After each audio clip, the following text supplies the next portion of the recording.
Hello everybody, today we're going to be talking about primary DPS in the Edge of Fate. Next three videos are going to be special DPS, a power DPS, ability DPS, lots of cool stuff. A lot of you guys have been kind of asking me to go over the sandbox as a whole and talk about, what's the meta for primaries or what kind of heavy weapons are useful these days. So today I'm here to talk about primary DPS. Kind of an important topic these days, honestly. I've never made a video about specifically primary DPS before, I think at least, because primaries have never really been a core part of damage for the most part. But these days, people be using primaries for main damage, right? It's super spam in meta. So people put on the Peacekeepers, they put on the Lucky Pants, they put on the Outbreak all the time these days. So more relevant than ever, this topic.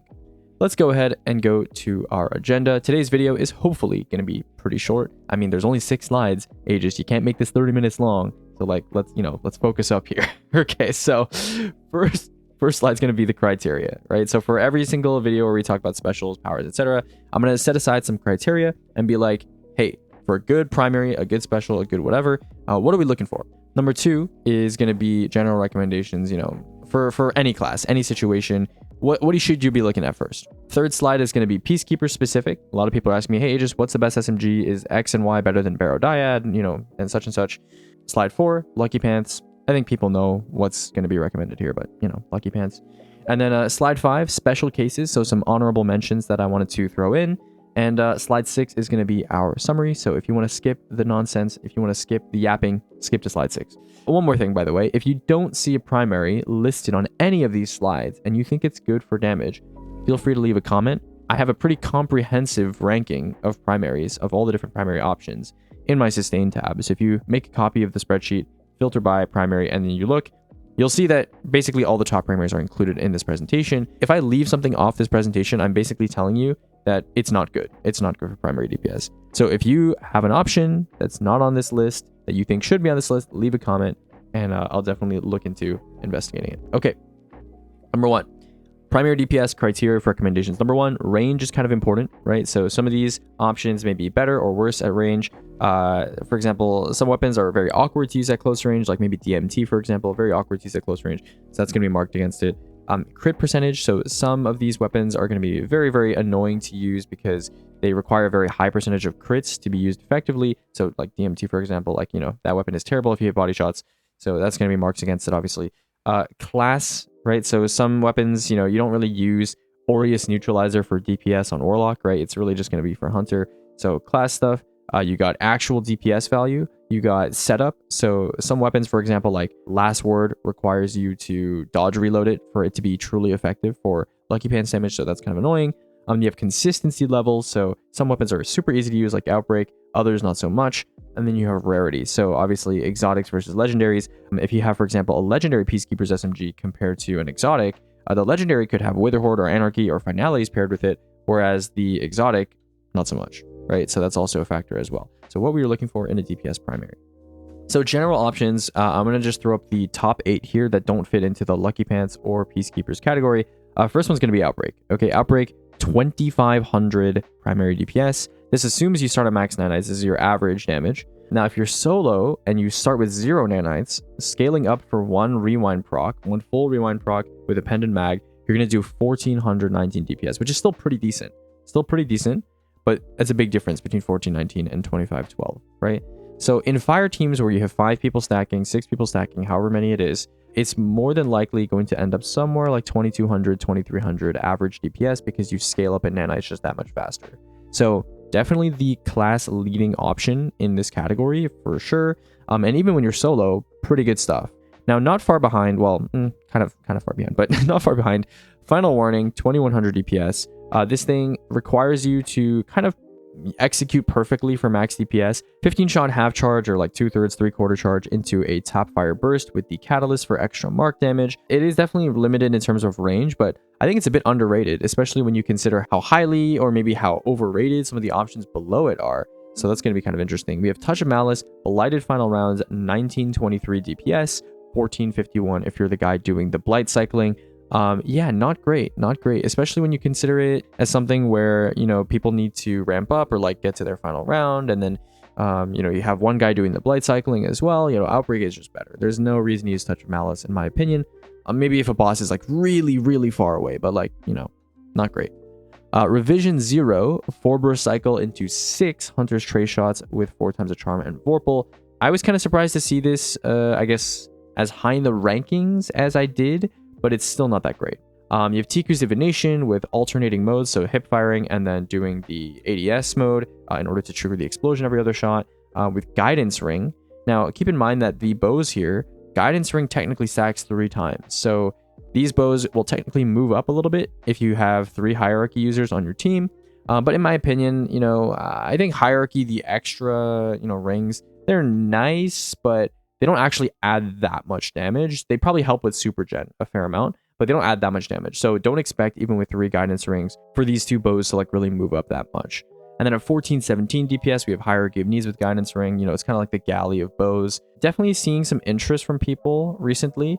But I will say, if you look at the damage difference between Outbreak and Hierarchy, it is a mountainous climb for Hierarchy to kind of ascend in order to reach that Outbreak DPS level. So I do think Hierarchy damage is like a little bit overrated from people, but there's definitely some use for it, right? There's definitely some places for it where it might be useful. Alethanum, surprisingly, yeah, 1408 DPS for repeated impalement.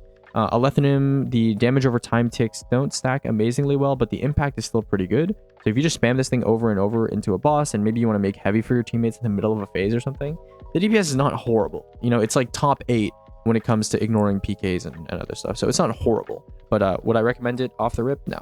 And then Teraba with Ravenous Beast, no Peacekeepers, just raw Teraba, 1333 DPS. Target lock Barrow-Dyad with Taken Ambition is also pretty similar in this neighborhood as well, somewhere around like high 1200s. So that's it for the general options. Let's go ahead and move on to Peacekeepers. So Peacekeepers, Risk Runner, top option. We're just going to ignore it though, because it simulates having maximum Arc Conductor uptime. Very few bosses where you can really just have permanent Arc Conductor and not have to reload. That's really why this thing's sustained DPS is pretty high, is because you can keep Peacekeepers at ×20 damage boost without ever swapping off the SMG to another one or reloading. We have Teraba at 2271, full Ravenous Beast uptime, assumes you start with the Ravenous Beast bar. Barrow-Dyad, target lock, Taken Ambition, maybe surprising some people that it's worse than Teraba. 2091, right? Pretty decent, given that there's not really any setup required.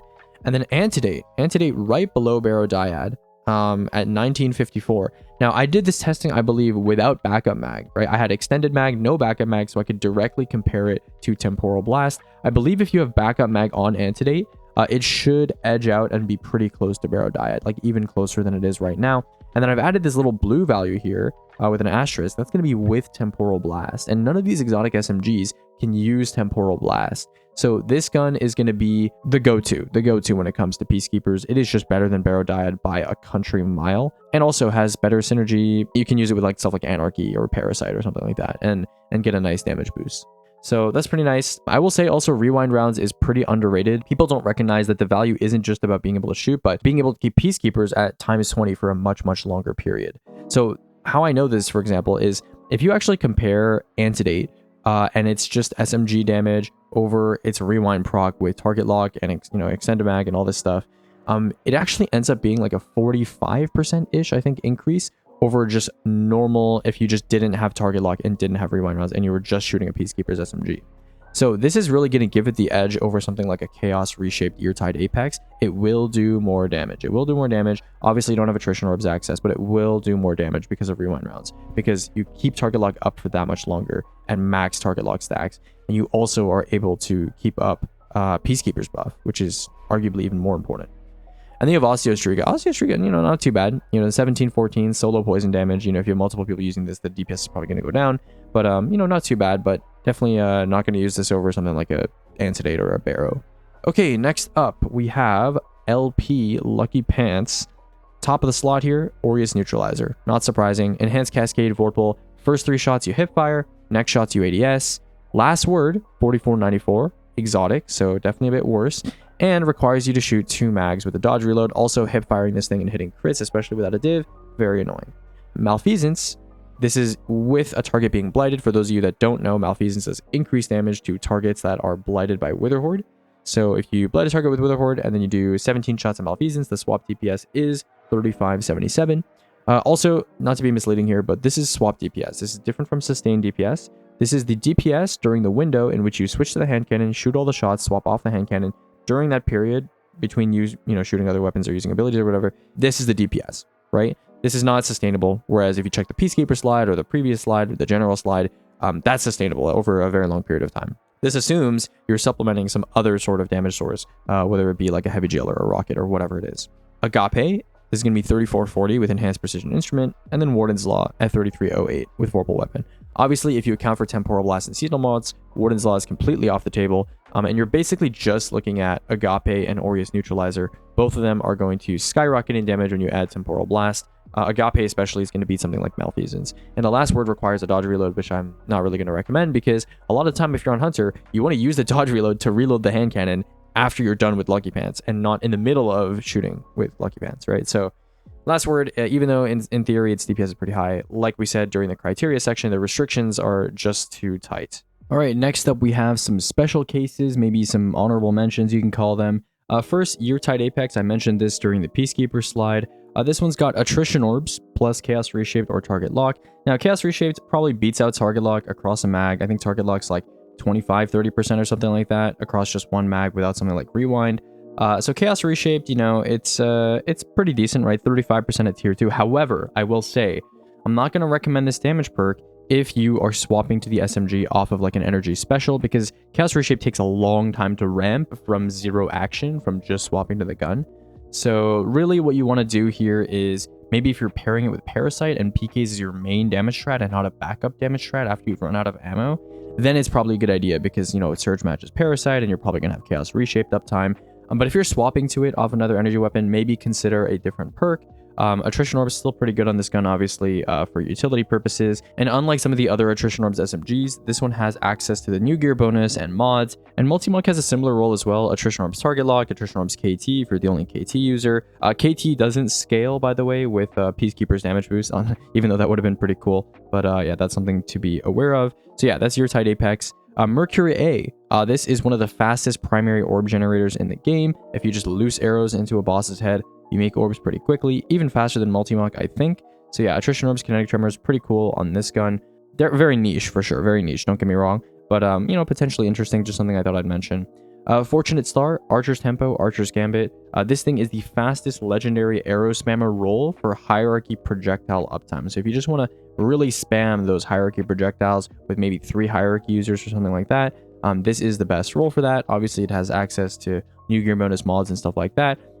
This is something that I talked about on stream, like after the day 1 was over, and I was like, yo, something we tried was using hierarchy with a legendary bow. At the time, I was using non-denouement with Archer's Tempo, Archer's Gambit as well. But obviously, this bow is a little bit better because it has access to mods and stuff like that. And the new gear bonus, of course.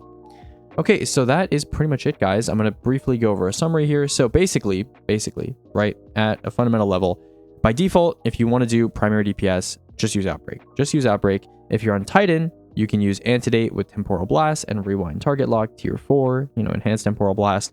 And then you can also throw in some Anarchy in there, maybe some Parasite in there, maybe some Finalities in there, some Wither Horde in there, whatever really suits your fancy, right?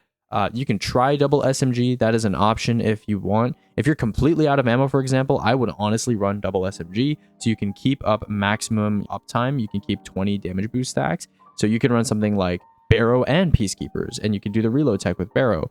Or you could just run 2 legendary SMGs. It's really up to you, but swapping between the 2 SMGs, you can transfer that kind of damage boost swap up time and keep it at maximum stacks no matter what. So that is something to be aware of. If you're completely out of ammo, it's going to increase your DPS by a fair amount.